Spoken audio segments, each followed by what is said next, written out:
Hi, friends. Welcome to Pieces Here. I'm Avis Kalfsbeek, and we're taking a little rest between podcast series to help Kitty O'Compost improve her reporter voice for peace. Kitty is a character I made up who's a little offbeat, a satiric smarty pants, and she's getting ready to report on a big story about peace, AI, and the future of the commons. It's called Control AI Disarm.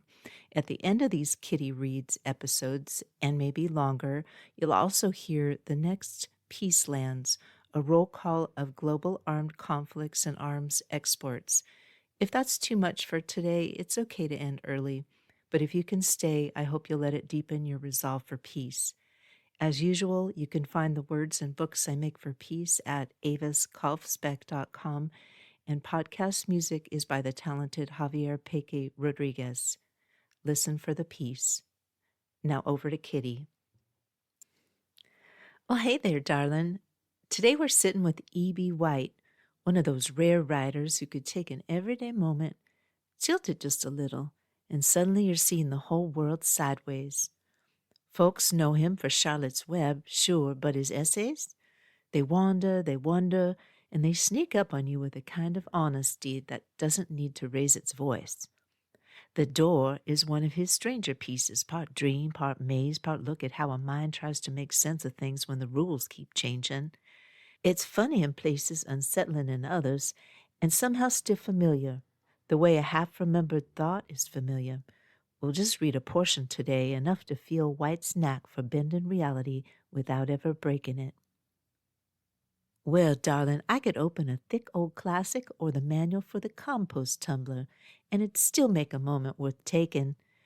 And nobody, for goodness sake, is holding a gosh darn gun. Following is an excerpt from The Door by E.B. White. Everything he kept saying is something it isn't, and everybody is always somewhere else. Maybe it was the city, being in the city, that made him feel how queer everything was and that it was something else. Maybe he kept thinking it was the names of the things. The names were Tex and frequently Coid, or they were Flex and Oid, or they were Duroid Sand or Flex Sand Duro, but everything was glass, but not quite glass, and the thing that you touched, the surface, washable, crease-resistant, was rubber. Only it wasn't quite rubber, and you didn't quite touch it, but almost. The wall, which was glass but turned out on being approached not to be a wall, it was something else. It was an opening or doorway, and the doorway through which he saw himself approaching turned out to be something else. It was a wall. And what he had eaten not having agreed with him. He was in a washable house, but he wasn't sure. Now about those rats. He kept saying to himself, he meant the rats that the professor had driven crazy by forcing them to deal with problems which were beyond the scope of rats, the insoluble problems. He meant the rats that had been trained to jump at the square card with the circle in the middle, and the card, because it was something it wasn't, would give way and let the rat into a place where the food was. But then one day it would be a trick played on the rat, and the card would be changed, and the rat would jump, but the card wouldn't give way, and it was an impossible situation for a rat, and the rat would go insane, and into its eyes would come the unspeakably bright, imploring look of the frustrated. And after the convulsions were over and the frantic racing around, then the passive stage would set in, and the willingness to let anything be done to it, even if it was something else. He didn't know which door or wall or opening in the house to get through, because one was an opening that wasn't a door, it was a void or kid, and the other was a wall that wasn't an opening, it was a sanitary cupboard of the same color. He caught a glimpse of his eyes staring into his eyes in the end, and in them was the expression he had seen in the picture of the rats, weary after convulsions and the frantic racing around, when they were willing and did not mind having anything done to them. More and more he kept saying, I am confronted by a problem which is incapable of solution, for this time, even if he chose the right door, there would be no food behind it. And that is what madness is, in things seeming different from what they are. He heard in the house where he was, in the city to which he had gone, as toward a door which might or might not give way, a noise, not a loud noise, but more of a low, prefabricated humming.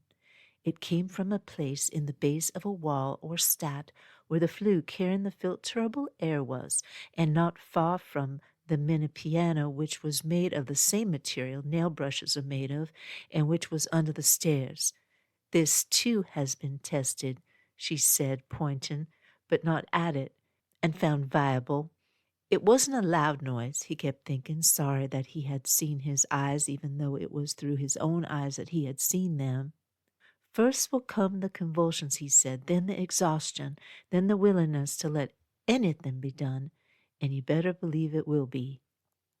All his life he had been confronted by situations which were incapable of being solved, and there was a deliberateness behind all this, behind this changing of the card or door, because they would always wait until you had learned to jump at the certain card or door, the one with the circle, and then they would change it on you. There have been so many doors changed on me, he said, in the last 20 years, but it is now becoming clear that it is an impossible situation, and the question is whether to jump again, even though they ruffle you in the rump with a blast of air to make you jump. He wished he wasn't standing by the mini piano. First they would teach you the prayers and the psalms, and that would be the right door, the one with the circle and the long sweet words with the holy sound, and that would be the one to jump at to get where the food was. Then one day you jumped, and it didn't give way, so that all you got was the bump on the nose and the first bewilderment, the first young bewilderment. I don't know whether to tell her about the door they substituted or not, he said, the one with the equation on it and the picture of the amoeba reproducing itself by division, or the one with the photostatic copy of the check for $32.50. But the jumping was so long ago, although the bump is how those old wounds hurt. Being crazy this way wouldn't be so bad if only when you put your foot forward to take a step, the ground wouldn't come up to meet your foot the way it does. In the same way in the street, only I may never get back to the street unless I jump at the right door, the curb coming up to meet your foot, anticipating ever so delicately the weight of your body, which is somewhere else. We could take your name, she said, and send it to you. And it wouldn't be so bad if only you could read a sentence all the way through without jumping your eye to something else on the same page. And then he kept thinking there was that man out in Jersey, the one who started to chop his trees down one by one, the man who began talking about how he would take his house to pieces brick by brick because he faced a problem incapable of solution, probably so he began to hack at the trees in the yard, began to pluck with the trembling fingers at the bricks in the house. Even if a house is not washable, it is worth taking down. It is not till later that the exhaustion sets in. I remember the door with the picture of the girl on it, only it was spring. Her arms outstretched in loveliness, her dress, it was the one with the circle on it, uncaught, beginning the slow, clear, blinding cascade, and I guess we would all like to try that door again, for it seemed like the way, and for a while it was the way. The door would open and you would go through winged and exalted like any rat, and the food would be there, the way the professor had arranged it. Everything okay, and you had chosen the right door, for the world was young. The time they changed that door on me, my nose bled for 100 hours. How do you like that, madam? Or would you prefer to show me further through this so strange house? Or you could take my name and send it to me, for although my heart has followed all my days something I cannot name, I am tired of the jumping, and I do not know which way to go, madam, and I am not even sure that I am not tired beyond the endurance of man-rat, if you will, and have taken leave of sanity. What are you following these days, old friend, after your recovery from the last bump? What is the name, or is it something you cannot name? The rats have a name for it by this time, perhaps, but I don't know what they call it. I call it, and it comes in sheets, something like insulating board, attainable, and ugly proof. Thank you for listening and allowing me to practice Kitty's reporting voice for the big story ahead. Control AI disarm. Now stay with me a few minutes longer if you're able for the next Peacelands.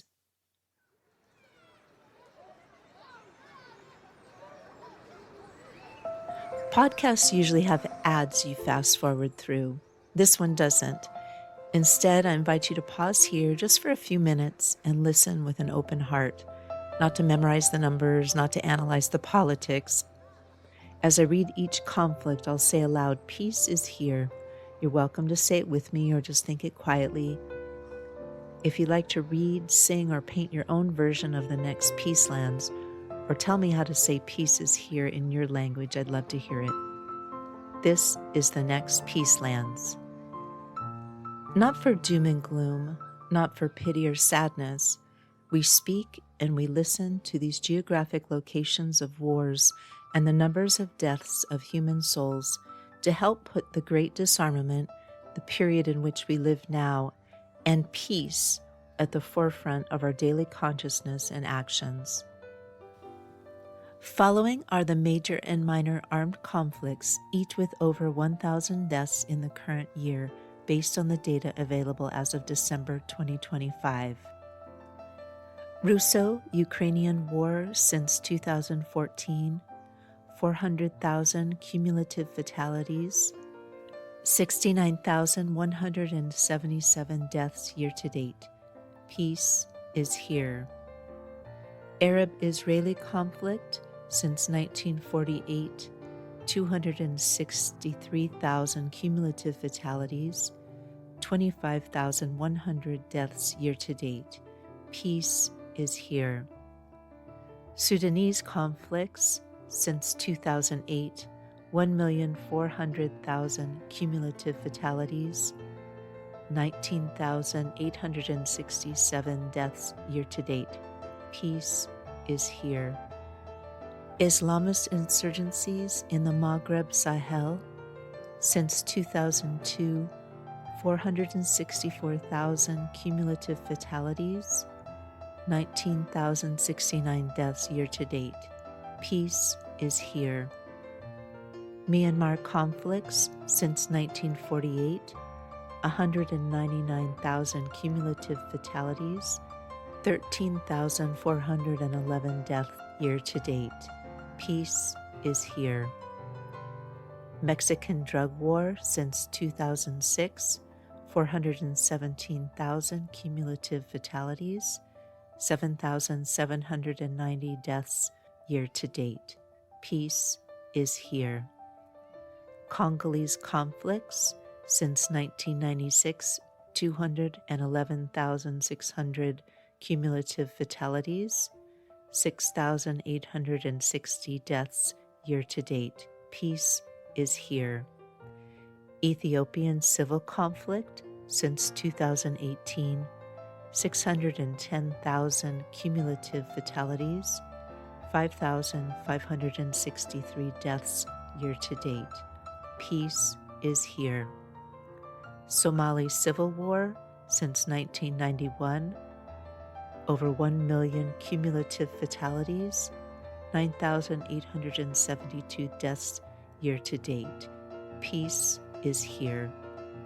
Syrian conflict spillovers since 2011, 656,000 cumulative fatalities, 7,745 deaths year-to-date. Peace is here. Afghan conflict since 1978, 2,800,000 cumulative fatalities, 3,632 deaths year-to-date. Peace is here. Ecuadorian security crisis since 2018, 9,230 cumulative fatalities, 2,740 deaths year-to-date. Peace is here. Yemeni civil war crisis since 2011, 382,000 cumulative fatalities, 2,598 deaths year-to-date. Peace is here. Colombian-Venezuelan conflicts since 1964, 457,000 cumulative fatalities, 2,482 deaths year to date. Peace is here. Haitian crisis since 2018, 20,000 cumulative fatalities, 2,480 deaths year to date. Peace is here. Does that mean the countries that weren't mentioned are more peaceful? Some are not. Here are the world's largest weapons exporters according to the Stockholm International Peace Research Institute's Arms Transfers Database. These numbers use TIV, the Trend Indicator Value, a measure based on the production cost of military equipment. The cumulative TIV figures you will hear represent the total volume of military resources transferred since 1950, while the percentage is based on the most recent 5-year trend. United States, cumulative exports of $729 billion, accounting for 43% of total global exports. Peace is here. France, cumulative exports of $136 billion, 9.6% of total global exports. Peace is here. Russia, cumulative exports of $155 billion, 7.8% of total global exports. Peace is here. China, cumulative exports of $61 billion, 6% of total global exports. Peace is here. Germany, cumulative exports of $90 billion, 5.6% of total global exports. Peace is here. Italy, cumulative exports of $37 billion, 4.8% of total global exports. Peace is here. United Kingdom, cumulative exports of $144 billion, 3.6% of total global exports. Peace is here.